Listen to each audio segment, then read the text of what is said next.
नमस्कार साथियों, जय माता दी। मेरा नाम है पंडित तरुण शर्मा और स्वागत है आप सभी का आज की इस वीडियो में इस YouTube चैनल पर।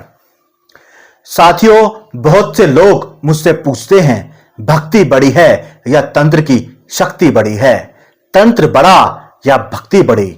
बहुत लोगों ने मुझे कमेंट किए कि भक्ति और तंत्र के ऊपर एक वीडियो बनाएं, किसमें ज्यादा शक्ति है, कौन बड़ा है और हमें क्या करना चाहिए। तो आज की इस वीडियो में मैं आपको यही बताने वाला हूं कि भक्ति बड़ी है या तंत्र, क्योंकि यह विषय बहुत गहरा भी है और लोगों को अक्सर कंफ्यूजन भी रहता है। तो आज की इस वीडियो को बहुत ध्यान से देखिएगा और सुनिएगा।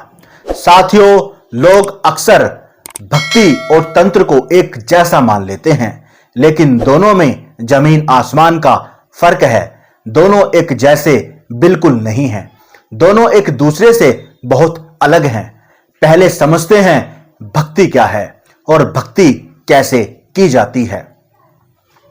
साथियों, भक्ति का मतलब है अपने इष्ट पर, अपने भगवान पर पूरा विश्वास करना, प्रेम करना और समर्पण करना। भक्ति में इंसान अपने अहंकार, लालच और स्वार्थ को छोड़कर अपने इष्ट के चरणों में समर्पित होता है, उनकी पूजा करता है, उनका ध्यान करता है, उनके लिए रोता है, उनके लिए तड़पता है।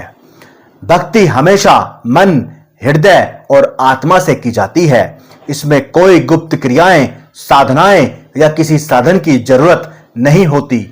भक्ति करने से मन को शांति मिलती है, जीवन में स्थिरता आती है, पाप और नकारात्मक विचार मिटते हैं, अपने इष्ट का आशीर्वाद मिलता है, उनकी शक्ति मिलती है और भक्ति के बल पर उसके सारे मनोरथ पूरे होते हैं।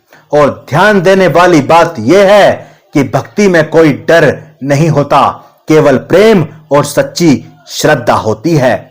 साथियों, भक्ति का मार्ग सरल है और हर कोई इसे कर सकता है। अमीर भी, गरीब भी, ज्ञानी भी, अज्ञानी भी, स्त्री भी, पुरुष भी और बच्चे भी। भक्ति हमारे मन को शांत करती है, आत्मा को पवित्र करती है और जीवन को सुंदर बनाती है। अब जानते हैं तंत्र क्या है।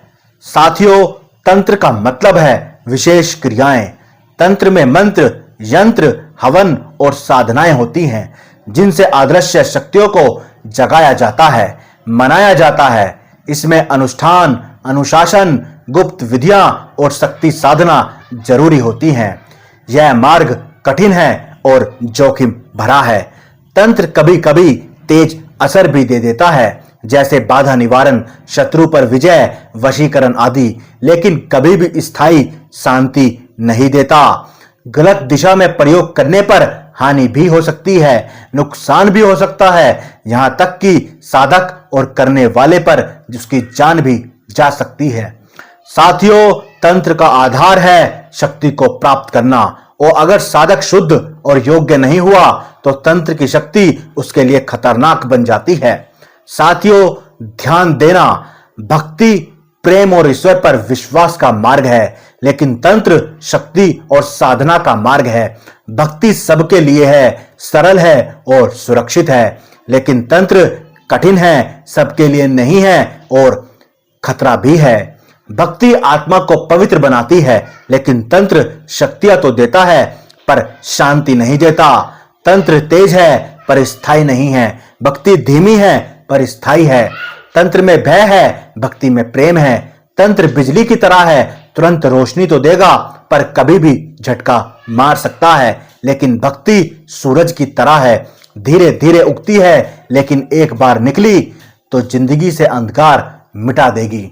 तंत्र में तुम शक्ति तो पा सकते हो, लेकिन भगवान हमेशा भक्ति से ही मिलेंगे। और याद रखना, जीवन को सुंदर, शांत और सफल केवल भक्ति का मार्ग ही बना सकता है, तंत्र नहीं। इसीलिए साथियों, सिर्फ भक्ति करो, अपने इष्ट से, अपने भगवान से प्रेम करो, उन पर विश्वास करो, डेली उनकी चालीसा का पाठ करो, उनकी स्तुति करो, उनके व्रत करो, उनके मंत्रों का जाप करो, उनका गुणगान करो। ऐसा कोई दिन न जाए जिस दिन उनका नाम ना हो, उनसे बात ना हो। फिर देखो तुम्हारे सब काम बनेंगे, तुम्हारे सब मनोरथ पूरे होंगे, अपने इष्ट की कृपा भी मिलेगी और उनकी शक्ति भी तुम्हें जरूर मिलेगी। याद रखना, भक्ति में ही शक्ति है। जिसने भक्ति की उसका कोई कुछ ना बिगाड़ सका। तंत्र की छाया भी उस घर में प्रवेश नहीं कर सकती। आपने भक्त श्रीधर जी का नाम तो सुना ही होगा। एक तरफ वो थे और दूसरी तरफ था भैरव, जो एक तांत्रिक था जिसके पास सिद्धियां थी, सब कुछ था, पर वो श्रीधर का कुछ ना बिगाड़ सका, क्योंकि श्रीधर के साथ थी अपने इष्ट की शक्ति, मां वैष्णो की शक्ति। उन्होंने सच्ची भक्ति की और आज भी उनका नाम अमर है। तो साथियों, आशा करता हूं आपको ये वीडियो अच्छी लगी होगी और आपके काम आई होगी और आपको समझ आ गया होगा कि भक्ति बड़ी या तंत्र। तो साथियों, इन तंत्र के चक्कर में मत पड़ो, अपनी भक्ति करो। कमेंट करके जरूर बताना कि ये वीडियो आपको कैसी लगी। तो मिलते हैं नेक्स्ट वीडियो में, तब तक के लिए धन्यवाद। जय माता दी, जय माता दी।